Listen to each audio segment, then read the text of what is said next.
السلام علیکم ورحمۃ اللہ وبرکاتہ۔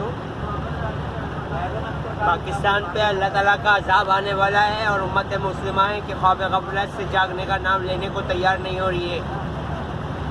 جبکہ یہودی مسلمانوں کو پیپسی کوک پلا پلا کر دوزخ کی آگ میں ڈلواتے جا رہے ہیں، کیونکہ پیپسی کوک میں ہارپک کا تیزاب بھی شامل کیا گیا ہے اور شراب بھی ملائی گئی ہے۔ اور اس حوالے سے آخری نبی الزماں محمد مصطفیٰ صلی اللہ علیہ وآلہ وسلم کی حدیث موجود ہے، مشکوٰۃ شریف کی 624 حدیث نمبر، کہ قرب قیامت میں مسلمانوں کو شراب نام بدل کر استعمال کروانا پلانا شروع ہو جائے گا۔ تو یہودی مسلمانوں کو پیپسی اور کوک کی شکل میں اور تمام انرجی ڈرنکس کی شکل میں شراب پلا رہے ہیں، تاکہ مسلمان کبھی بھی آخری نبی الزماں محمد مصطفیٰ صلی اللہ علیہ وآلہ وسلم کا دیدار مبارک کر ہی نہ سکے۔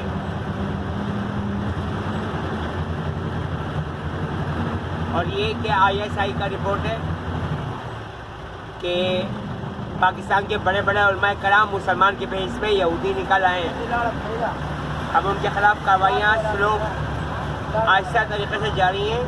ان کے خلاف ثبوت شواہد پروف اکٹھے کیے جا رہے ہیں تاکہ پھر وہ اس کو جھٹلا نہ سکے، جبکہ قرآن پاک میں بتوں کے نام دیے گئے ہیں، واد، سوا، یغوث، لات، منات، عزا، بال۔ ان میں سے یغوث بت کو مساجد میں یغوث کہہ کر پکارا جا رہا ہے، جس کا ثبوت میں آرمی چیف سید عاصم منیر صاحب کو دے چکا ہوں، اور ISI inter surveillance intelligence chief Nadeem Ahmed Anjum کو بھی۔ اور یہی وجہ ہے کہ قرآن پاک کی آیات کے جواب میں کہ قرآن پاک کی آیات کا ترجمہ ہے کہ اللہ کے ولی اللہ کے دوست ہوتے ہیں، تو میں نے آرمی چیف سے اور ISI چیف سے یہی کہا تھا YouTube کی ویڈیو میں کہ اگر مزار کے اندر کوئی مسلمان دفن ہوا، کوئی اللہ کا ولی، تو ہم اس سے معافی مانگ لیں گے، اور اگر کوئی دفن نہیں ہوا تو پھر ان کو چھوڑنا نہیں ہے۔ تو وہی ہوا، دادا دربار خالی نکلا اندر سے، یعنی کہ دادا دربار کے اندر کسی ولی اللہ کی کوئی میت، کوئی جسم میں مبارک موجود نہیں تھا۔ اور یہ پھر قرآن پاک کی آیات کا ترجمہ ہے کہ اللہ کے ولیوں کو نہ کچھ خوف ہوتا ہے اور نہ کچھ غم ہوتا ہے۔ اور یہ کہ بہاؤالدین ذکریہ ملتانی کا مزار بھی جعلی مزار نکلا، جو شاہ محمود قریشی یہودی کا مزار ہے۔ اور اس حوالے سے حسن چٹھا صاحب کی ویڈیو YouTube پہ موجود ہے، جس میں وہ کہہ رہے ہیں کہ شاہ محمود قریشی قبروں کی کمائی کھاتا رہا ہے، اور ISI چیف اور آرمی چیف نے کے آرڈر پر ہری آنکھوں والے یہودی ملک ہیراوان کو مار کر اس کی لاش اس کے گھر والوں کے حوالے کر دی ہے، کیونکہ وہ دادا دربار کے نیچے بہت ہی غلیظ اور خبیث حرکتیں کروا رہا تھا۔ اور یہ کہ مسلمانوں کو شرک پہ لگا دیا گیا ہے۔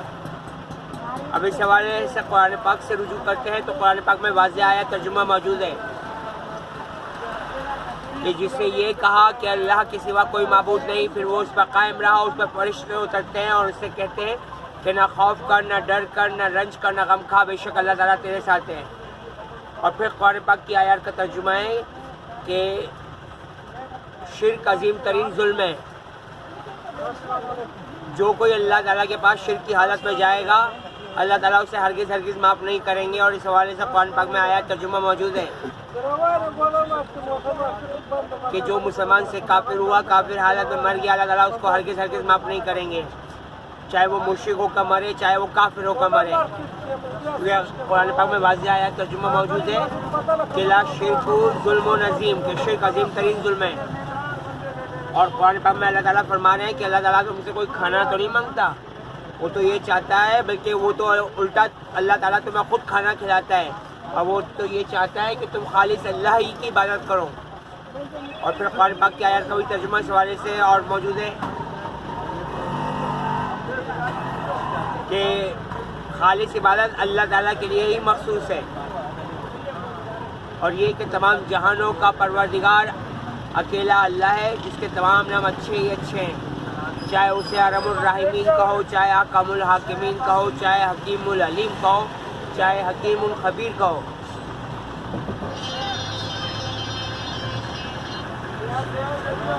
اور یہ کہ جب تک میرے مسلمان بھائی قرآن پاک کو خود ترجمے سے نہیں پڑھیں گے اصل دین اسلام پر واپس نہیں آ سکتے.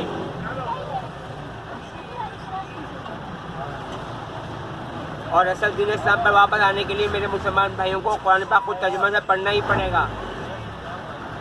اور قرآن پاک میں اس حوالے سے آیت بھی موجود ہے کہ پیارے نبی محمد مصطفیٰ صلی اللہ علیہ وآلہ وسلم جب کسی کو نصیحت کیا کیجیے تو قرآن پاک سے کیا کیجیے. لیکن آج کل مساجد میں یہودی علماء کرام مسلمان کے بھیس میں بیٹھے ہوئے ہیں اور وہ میرے دشمن بنے ہوئے ہیں کیونکہ میں مسجد میں جا کے یہ کہتا ہوں کہ بھائی قرآن پاک لوگوں سے کہیں کہ خود ترجمے سے پڑھیں تو ان کو یہ بات ناگوار گزرتی ہے کیونکہ ان کے حلوے مانڈے ختم ہو جائیں گے اور اسی حلوے مانڈے کے چکر میں وہ لوگوں کو شرک پہ لگا کے دوزخ میں ڈلوا رہے ہیں. تو جو کوئی بھی امام مسجد قرآن پاک ترجمے سے پڑھنے سے منع کرے تو پھر اس سے پیچھے نماز نہیں پڑھی جا سکتی کیونکہ وہ آخری نبی الزماں محمد مصطفیٰ صلی اللہ علیہ وآلہ وسلم پر نازل کی گئی سچی کتاب جو چاہت محبت اور عشق کی کتاب ہے یعنی قرآن مجید کا انکار کر رہا ہے. اور جو قرآن مجید کا انکار کرے گا تو وہ اللہ تعالیٰ کو جھٹلانے والوں میں شامل ہو جائے گا. اللہ تعالیٰ میرے تمام مومن مسلمان بھائیوں کو اور دوسرے مذہب کے لوگوں کو قرآن پاک خود ترجمے سے پڑھنے کی توفیق عطا فرمائے. آمین یا رب العالمین ارحم الراحمین. اللہ حافظ.